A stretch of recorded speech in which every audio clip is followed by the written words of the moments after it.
ముఖ్యంగానండి తులారాశి వారికి ప్రతి 12 ఏళ్లకొక్కసారి ఒక రాజయోగం ఏర్పడుతుంది.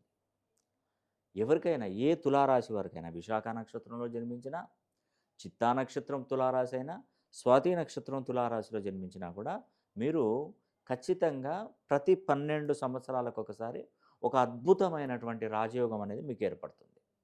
అది ఎలా ఉంటుందంటే 7 సంవత్సరాలు ఏకధాటిగా మీరు రాజ్యాధికారాన్ని పొందుతారు.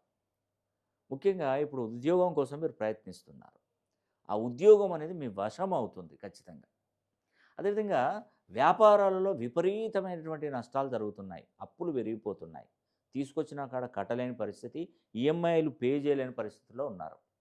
అలాంటి వారికి తులారాశి వారైతే మీరు ఖచ్చితంగా మంచి అదృష్టవంతులు అవుతారండి ఈ 7 సంవత్సరాలలో సుమారుగా. ఎందుకంటే ఇప్పుడు ట్రెండింగ్‌లో ఉన్న రాశి ఏదైనా ఉంది అంటే అది తులారాశి. ఆ తులారాశి వారే ఇది మంచి అవకాశం అండి. ఇక్కడ గనక మీరు 7 సంవత్సరాలు మిస్ అయితే మళ్ళీ 12 సంవత్సరాల దాకా ఆగాల్సిందే. కాబట్టి ఈ కాలమానంలోనే మీరు అభివృద్ధిలోకి రావాలి. సంపాదించుకోవాలి, నిలదొక్కుకోవాలి, నిలబెట్టుకోవాలి. 10 మందికి సహాయం చేసే శక్తి మీలో కలగాలి. మీ జీవితం మీ ట్రెండే మొత్తం మారిపోవాలి తులారాశి వారు. నేను పదే పదే చెప్తున్నానండి.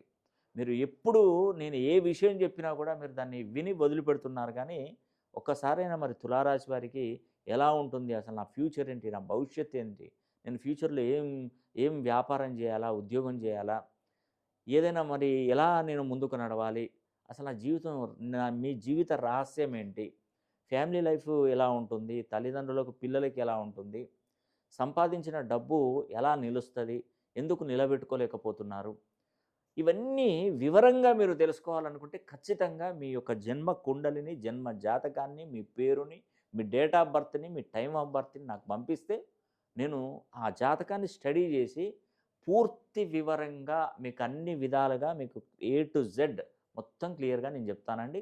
నేను చూసేటువంటి పద్ధతులు నేమాలజీ, గ్రాఫాలజీ, సిగ్నేచరాలజీ, ప్రొనాలజీ, Indian western numerology, Indian western astrology, ప్రశ్నాశాస్త్రం, హస్తరేఖలు, గవ్వలు, తాళపత్ర గ్రంథాలు. ఇలా అన్ని పద్ధతుల ద్వారా కూడా నేను పరిశీలన చేస్తాను కాబట్టి సమస్య ఎంత పెద్ద జటిలమైన సమస్యనైనా ఖచ్చితంగా ఆ సమస్యను పరిష్కరించే బాధ్యత నాది. మీరు ఖచ్చితంగా ఒకసారి భూప్రపంచంలో తులారాశి వారు ఎక్కడున్నా ఒక్కసారి నన్ను సంప్రదించే ప్రయత్నం చేయండి.